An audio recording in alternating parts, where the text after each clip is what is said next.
ahead. Here we go then, starting. So in the firing position, the door is forcing the air in towards the fire. The air is rotating around the inside of the oven and then exhausting here. So it's kind of in a U shape doing that. And then when we're cooking pizzas, we'll take the door off, and we'll pop it on the side, and then we'll bake our pizzas. And then the other use for the door is that when we've had the end of a pizza session and we've got a nice hot oven, you might want to use the residual heat that's left in the cob and not have a fire going in, and then you can pop the door in completely right in up against the baffle on the inside there. You can bake bread, but really I think this oven's going to get used mostly for pizza. Do you think? I would say so.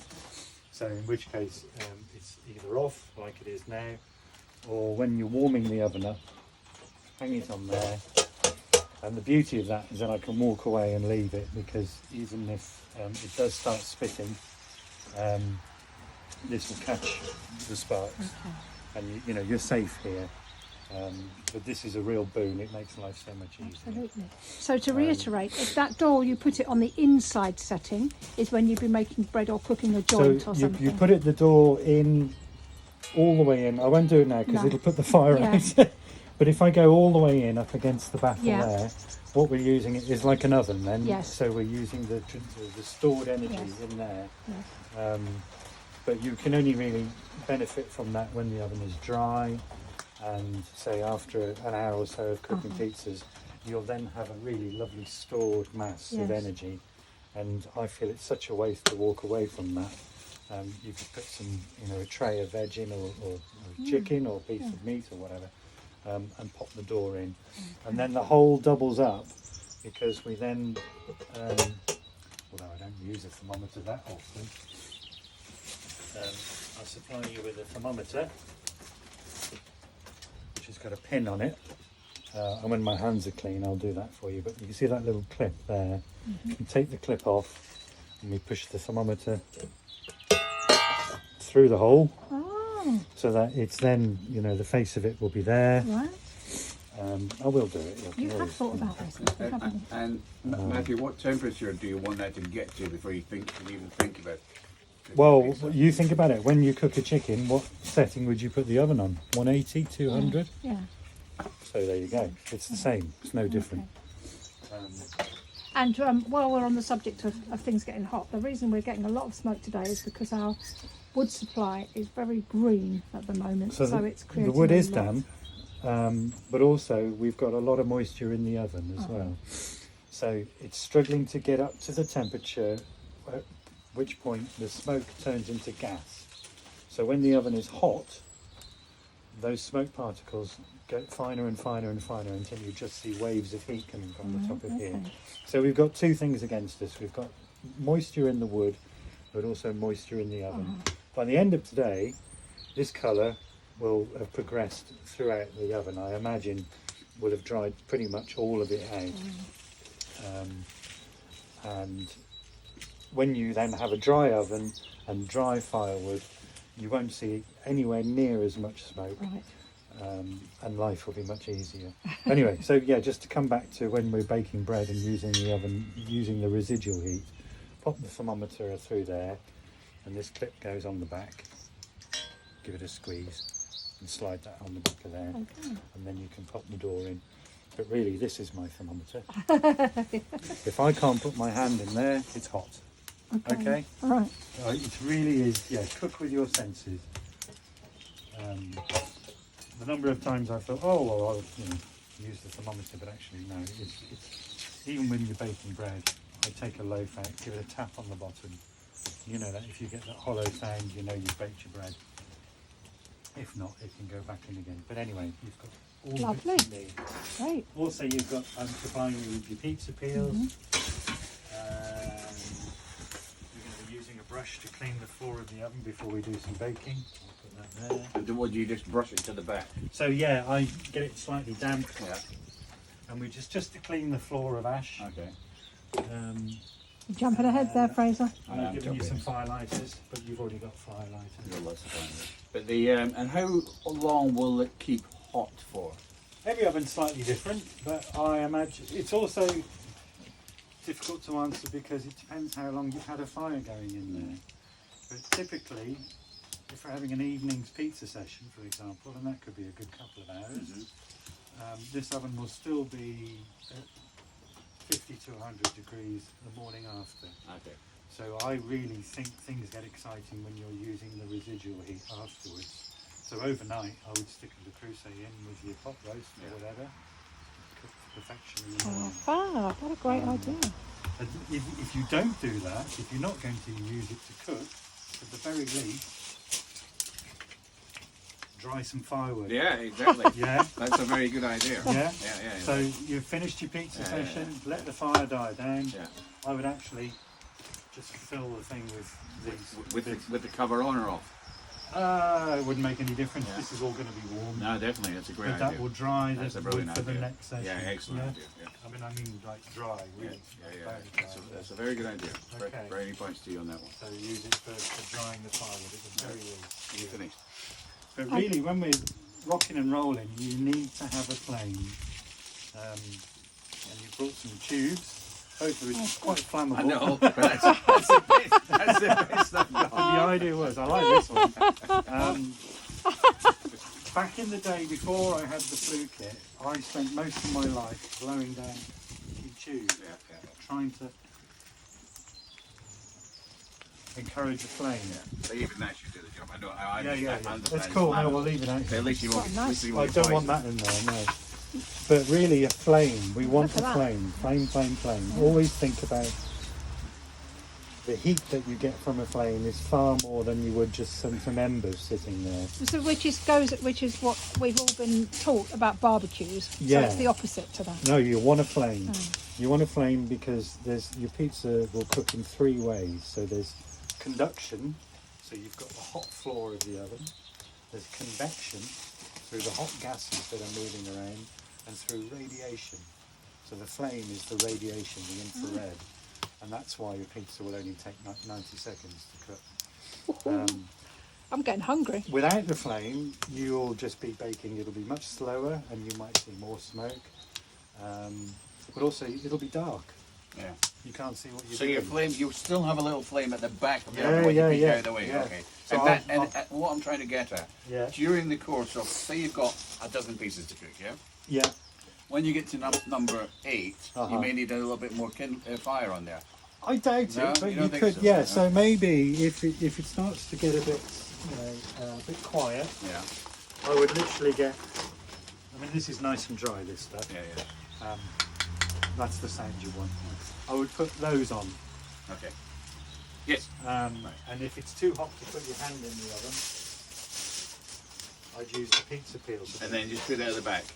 And yeah. And it doesn't matter if that's because flames sometimes create smoke. That doesn't matter, no. No, flames will burn the smoke off. Okay. That's the difference. Can you see how little smoke we've got coming out now? Yep.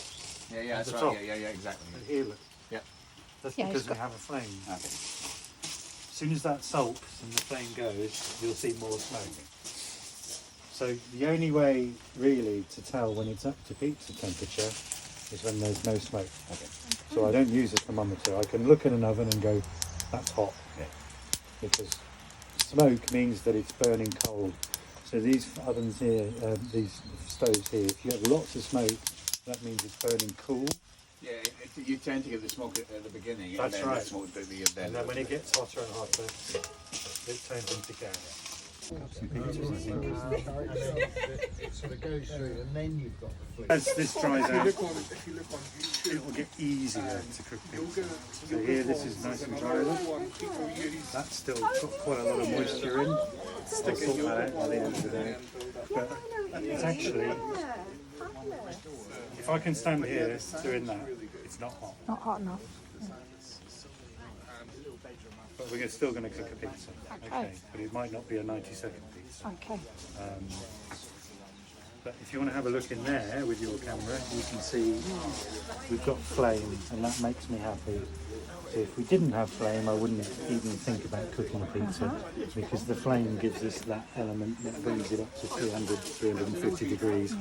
But really, Not also, quite. I'm getting quite a lot of moisture gathering on my hand Right, because we're okay. drying out the oven. So this first one will be a bit slow, Well, but it's this a is start. the As we- purpose of the exercise, to Absolutely, film as what we it's progress. really like on the first fire. Absolutely. Well, no, it's just the difficulty is that you're experiencing quite a wet oven. So this colour, I want to see all over. Yeah. And then you'll find the pizzas will be much quicker. Yeah. But I'm going to leave that door there, hanging there.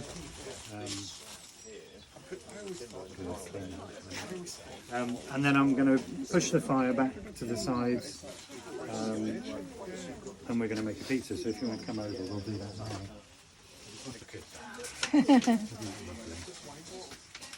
Okay. So never shy with the flour. I flour my hands, I flour the worktop, I flour the rolling pin. This is, I found this in the kitchen. Yeah, This they're is really very useful, aren't they? So, what's that, maybe 3 hours or so? Sat Yeah, there. yeah. Got lots of bubbles in it, really nice.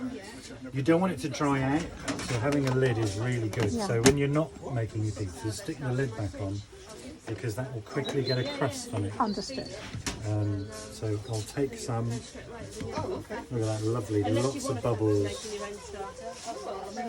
So you don't need to do a sourdough.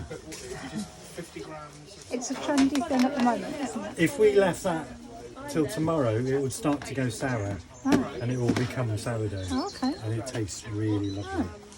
So I make like a sausage. Uh-huh. Try and avoid. It's really tempting for people to take that dough and fold it Right. and start working it again. Yeah. What happens then is that you end up with dry on dry. It Okay. doesn't stick, so I Yeah. tend not to do. Just keep it really simple. Yeah. And we're going to say that's one pizza, and there's another one. Do Okay. feel free to watch and listen, because pizza making. Now, when we thing, if you start, a proper pizza chef would not use a want. No, rolling no. pin, because you're knocking the air out of Yeah. it. You don't want to do that, but Yeah. we're going to do it because we're slobs, basically. But we're starting with our hands, so always start with your hands and kind of make what I call a patty. Right. And again, don't be shy with the flour, Use your 200 grams out there, leave a bit. but start with your hands. So you don't have to, I've got a drip here. when you're starting, you actually I'm get taking. it going. Yeah, so I'll drop them in when I'm next up the other. Falling on my dough. Okay, because what we're aiming for is something about that size. Okay.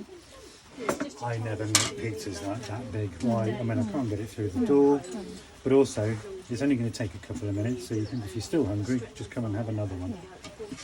But we're aiming for something around about that size. Yeah, I can tell you how I do it. So you do need to sort of plan your back day. Plenty of flour. Yeah, just do it a little plan. Yeah, you're doing it every 2 hours, so 3 hours. But then summertime you might expect how much it runs and stuff like that. But yeah, I'll drop them in. Lots of gluten. We've got strong white flour. That's important because it's got lots of gluten in. You can see how stretchy it pings back. That's a good start.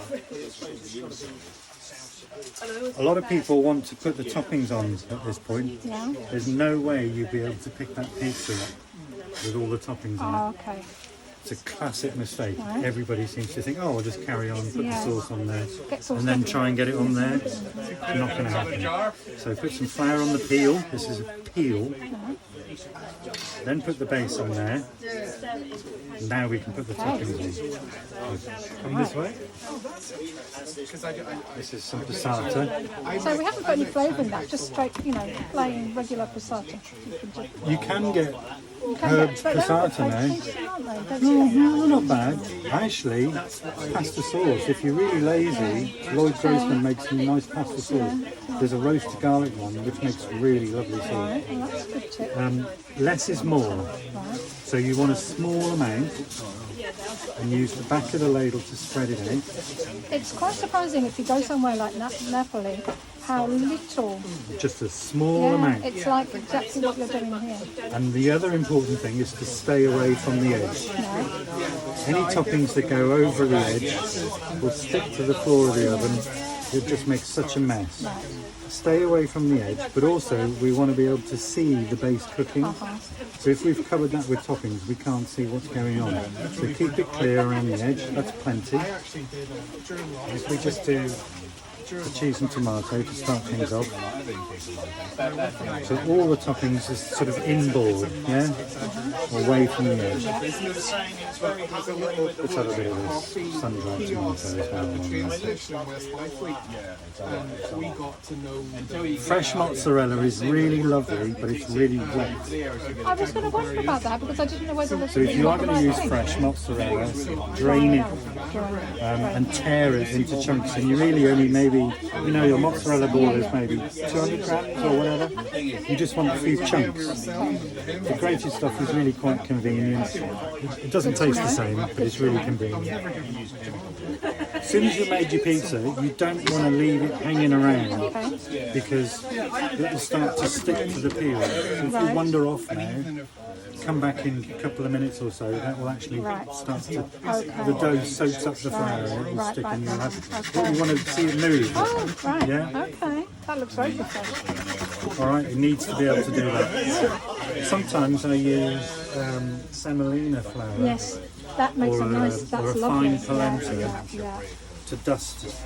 Yeah. Really nice. Yes. It's like small ball bearings and they Yes. will Also not good on roast stick. potatoes. Delicious, yes. So in the restaurants, they'll have a tray full of the semolina Right. and they'll take the pizza base and cook both sides. They'll dust both sides of the base. Okay, they do that in Pizza Express. Yeah, and you get a lovely You can tell. crunch. Yeah.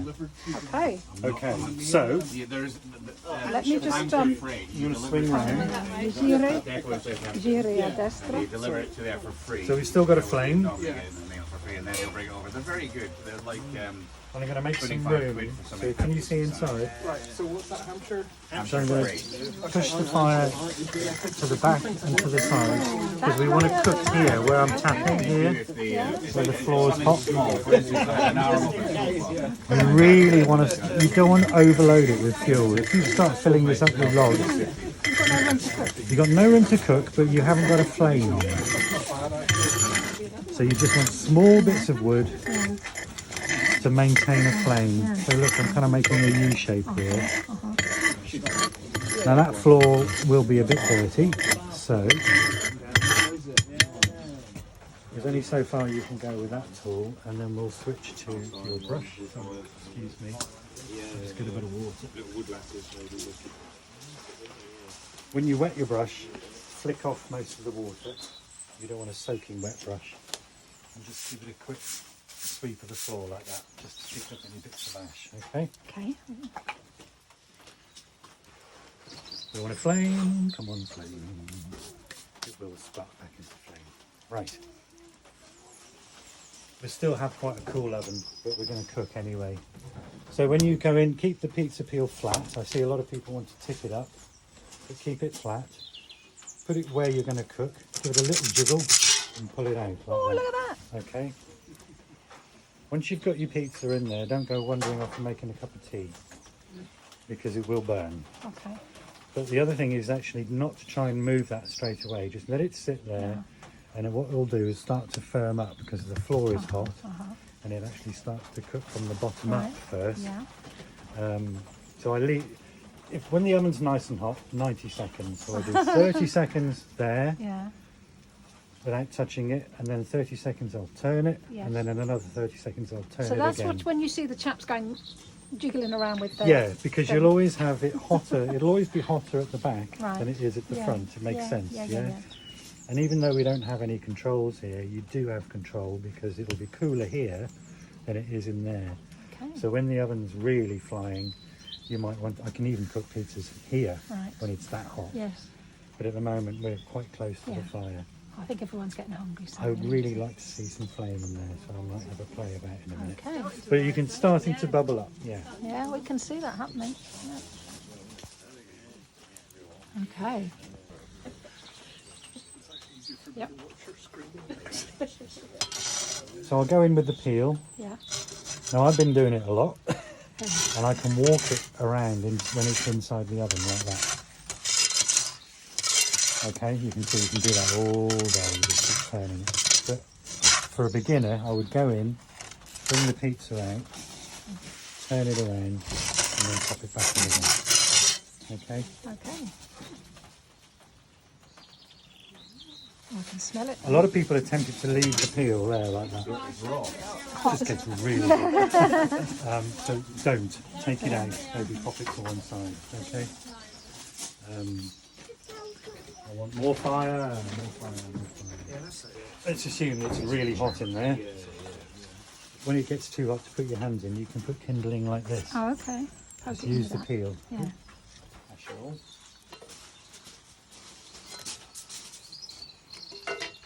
I tend to make some on the sides, some on the back. Okay. You can always get the peel a brush. Slow, quiet. Keep your toppings away from the edge of your pizza. Firstly, to not make a mess of the floor of the oven, but really, yeah, I want to be able to see it. If you want to come and have a look, this is going really slow at the moment, so if you come and have a look. Everybody please do. Really? Yep. I just got literally a handful of the soil from here. 50-50, thereabouts, doesn't really matter. But that's going to be my kind of filler. I'm going to fill in around there and then wipe it down with a cloth afterwards. This is not some maintenance that you're going to have to do or anything. I'm going to leave you with a tight, what I call a tight finished oven. But we have flame. So I would like to maintain a flame. So every now and then. Do you want me to split some more? You're very keen, aren't you? Right, no, right. Just if you need it, yeah. Oh, you'll love it. Have as many pieces as you. Man, fire. So yeah, now if I want to add a stick, Just toss it on the. but actually there's, looking in there now, that's plenty of fuel, Okay. plenty. You don't want to burn that in there. That's treated, Yeah. and that contains cyanide. Yeah, you don't burn that.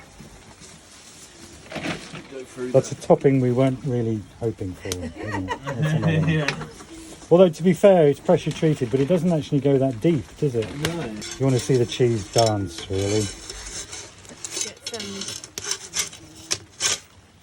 fresh mozzarella on there, don't you? Yeah, it can be quite soggy, actually, Yeah, fresh can, mozzarella, so drain it.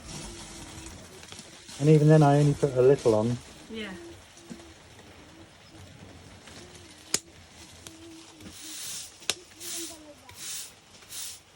So for the last 15 years I have these moments where I think, how did I end up here with you? And you're videoing the pizza cooking. How did that happen? So Where's do you eat the a lot next of 15 pizza, years? Matthew? I'm sick and tired of pizza.